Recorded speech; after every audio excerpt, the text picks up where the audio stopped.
Okay, my name is Chusi, and I'm the director of a film called It All Begins With a Song about Nashville songwriters.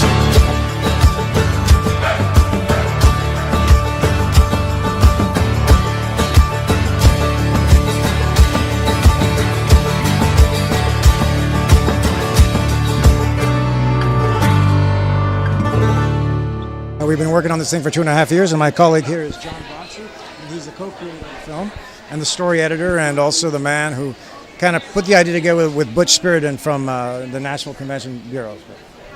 That's really good. Now, songwriters, I'm really involved with music, and I have been. And one of the first things I did 4 years ago, not to talk about me, but I would hear songwriter nights, and I would hear them talk about their song. And that's something that people don't know. They see this, they see the Fancy Person music video, dude. It starts with a song. The title is epic. Whose idea was that?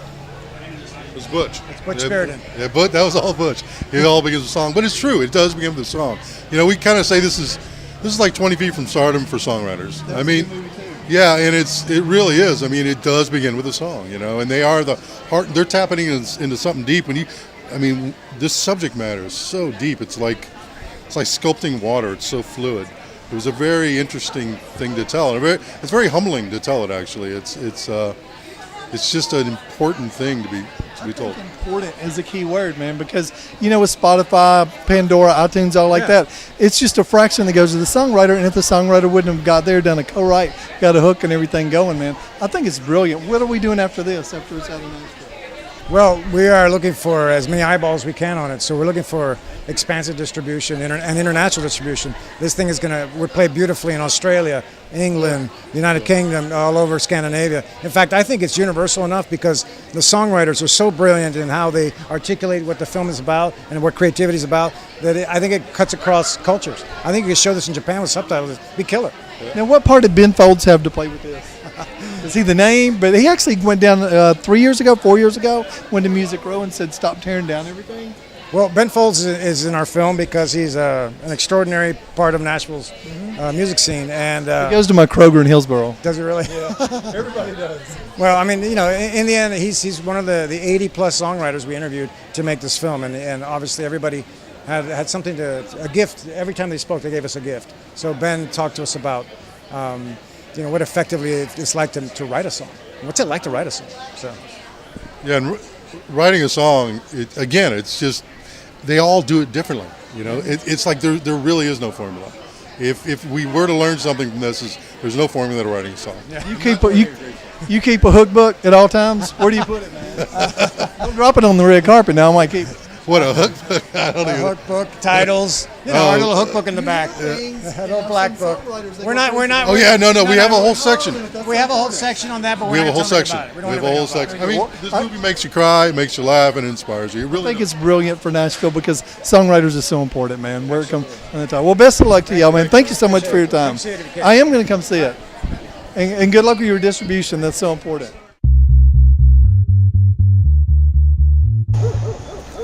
I've been fortunate. I've had about 500 of my songs recorded. I've had 42 top 20 singles, and 25 of those songs ended up being number ones, which means nobody knows who the I am.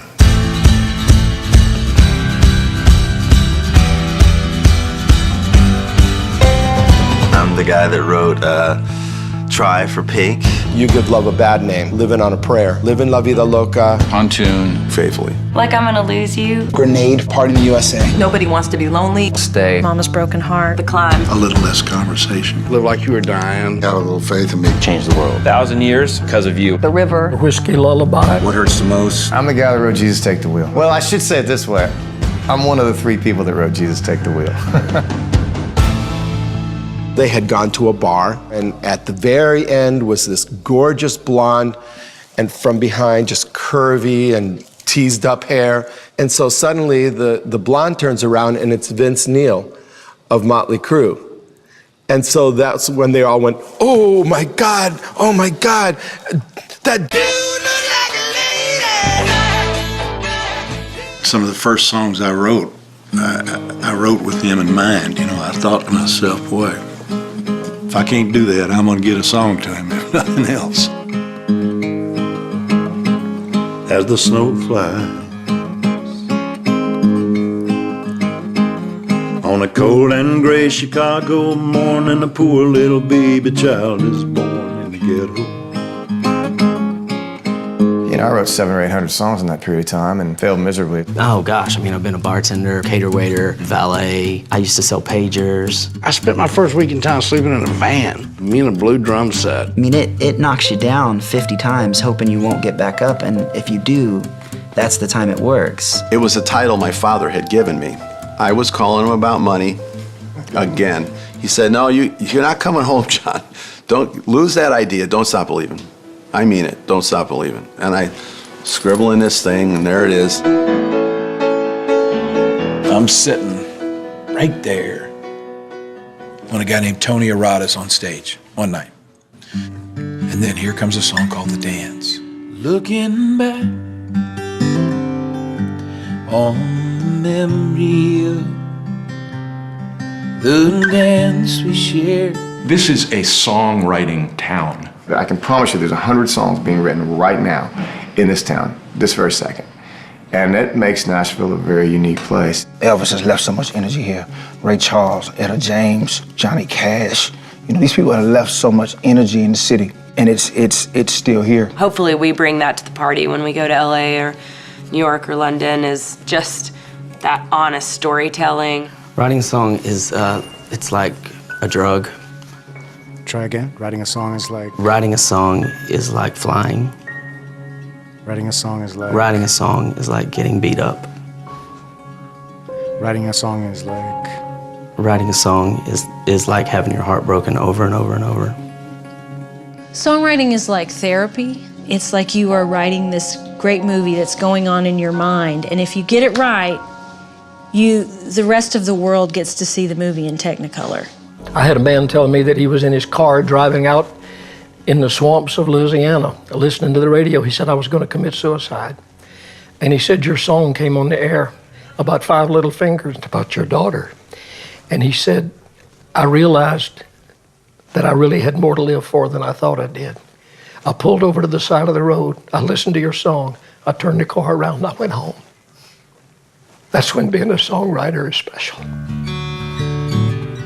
The song may not be your cup of tea, but you will walk out of there going, that was the truth. And that can't be denied. Songwriting for me has to be truth, because the audience can tell when you're lying. And we're sitting with a guitar and we're just trying to mean something. That means something to somebody else. You have your good days and you have your bad days, and you have your days that it's almost like you don't even remember feeling it come through your body and down on paper. The reason I do this is that I'm chasing a feeling. I'm chasing the chills. But Tom Shapiro used to say there's 5,000 ways to write a song. Pick one. They come from poets and balladeers, age-old stories passed down through the years, from a little baby's laughter, from a lover's tears, and sometimes God just whispers in your ear.